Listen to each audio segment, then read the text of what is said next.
I will rule with aggression like no one else before. That I won't be belittled.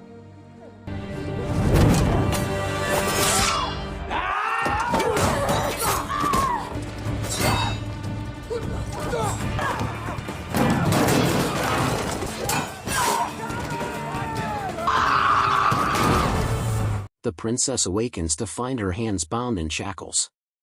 Flashes of memory return. She was forced to drink a strange liquid that rendered her unconscious. Surveying the room, she notices an open window, but it only overlooks the vast ocean, offering no real escape. She tries the locked door, but soon hears approaching footsteps and quickly retreats to bed, pretending to be asleep. Two men enter the room, clearly drawn by the princess's presence. Believing her to still be unconscious, one approaches her. But suddenly, she springs into action, head-butting him hard. Rising swiftly, she dislocates her thumb to slip one hand out of the shackle and swings the attached chain across the man's face. He retaliates by throwing her to the ground, but she kicks at his legs, fighting desperately. As he grabs her, she pulls out a hidden hairpin and drives it into his eye, pushing it deeper until he dies. The second man comes for her, but she stabs his leg and arm with the same pin. Though he lifts her off the ground, she swings the chain at his head.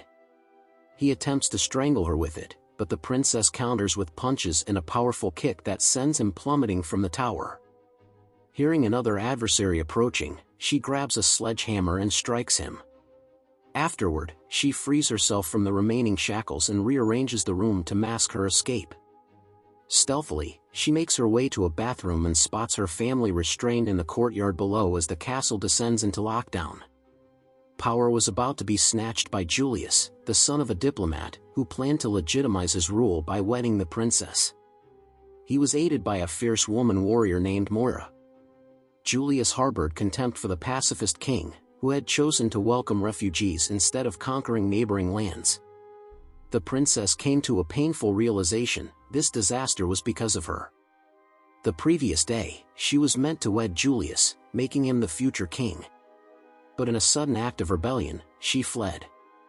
While a horned brute was relieving himself in a bathroom, the princess hid silently beneath the water in the tub, nearly drowning in the process. Tearing away part of her gown, she slipped into the corridor. Her escape was short-lived. He caught her by the throat. He wielded a massive sword but moved slowly. She exploited his sluggishness. When he lost his weapon and charged her with his horns, she leapt onto him, yanked off his helmet, and stabbed one of the horns into his neck, ending him.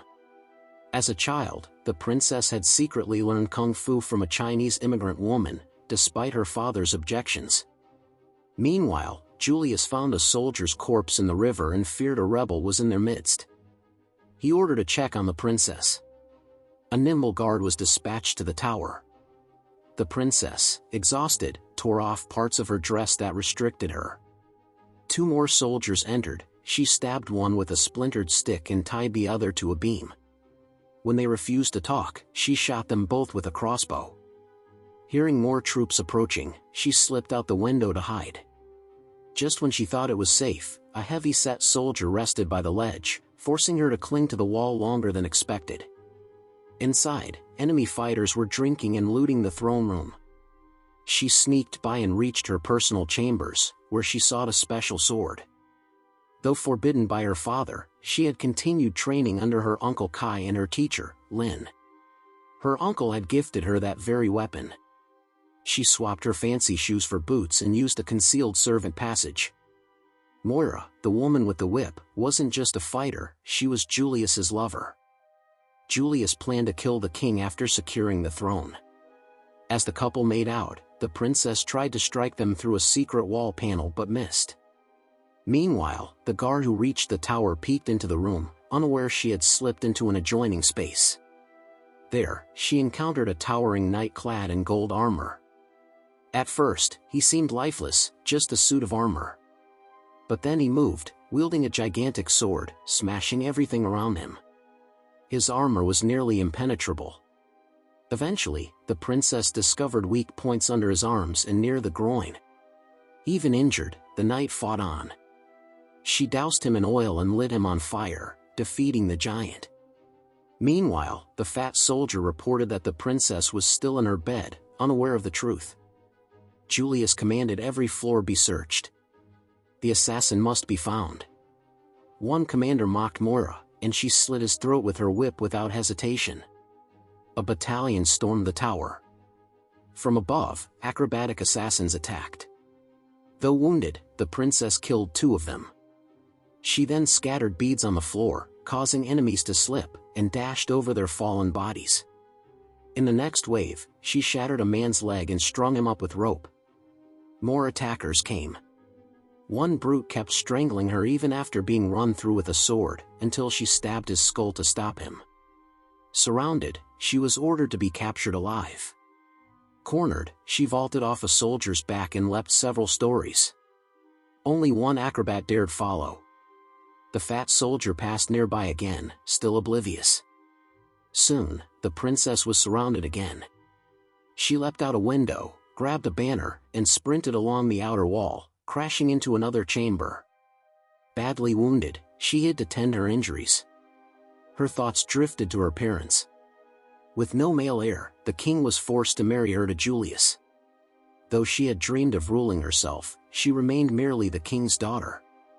Her father wished she could endure Julius's touch, but her heart resisted. Lynn appeared with a rare healing balm that would speed recovery. She told the princess that Julius had butchered the royal guard the night before, only a few had survived. Their escape route lay through the kitchen, which led to the sewer.